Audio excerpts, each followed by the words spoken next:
నమస్కారం. నా పేరు శ్రీరామ్ శర్మ.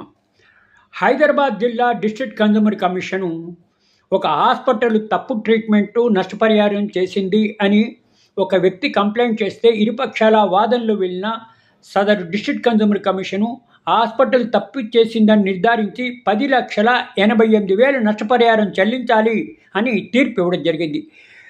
విజయ్ కుమార్ గారు మెడికల్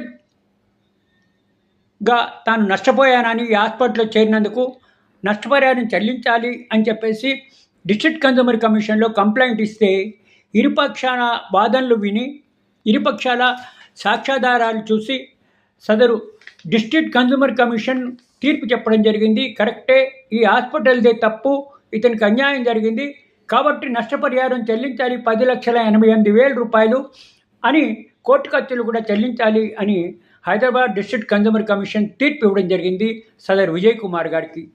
చూసారా, ఇదే సివిల్ కోర్టులో కానీ ఇంకెక్కడైనా వేస్తే ఏళ్ల తరబడి అయ్యేది. చాలా త్వరగా వీళ్ళకి న్యాయం జరిగింది అని అందరూ అక్కడ అప్రిషియేట్ చేస్తున్నారు. డిస్ట్రిక్ట్ కన్జ్యూమర్ కమిషన్లో కంప్లైంట్ ఇవ్వగానే కోర్టు ఫీజు కూడా లేదు.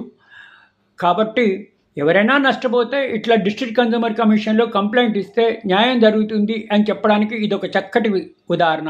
హాస్పిటల్ తప్పు చేసింది, నష్టపోయాను అని డిస్ట్రిక్ట్ కన్జ్యూమర్ కమిషన్లో ఇట్లా పిటిషన్ పెట్టంగానే ఇరుపక్షాల వాదనలు విని సాక్ష్యాధారాలు చూసి డిస్ట్రిక్ట్ కన్జ్యూమర్ కమిషన్ కంక్లూజన్కి వచ్చింది ఇది ముమ్మాటికి హాస్పిటల్దే తప్పు అని, ఇట్లా నష్టపరిహారం చెల్లించాలి అని తీర్పు ఇవ్వడం జరిగింది.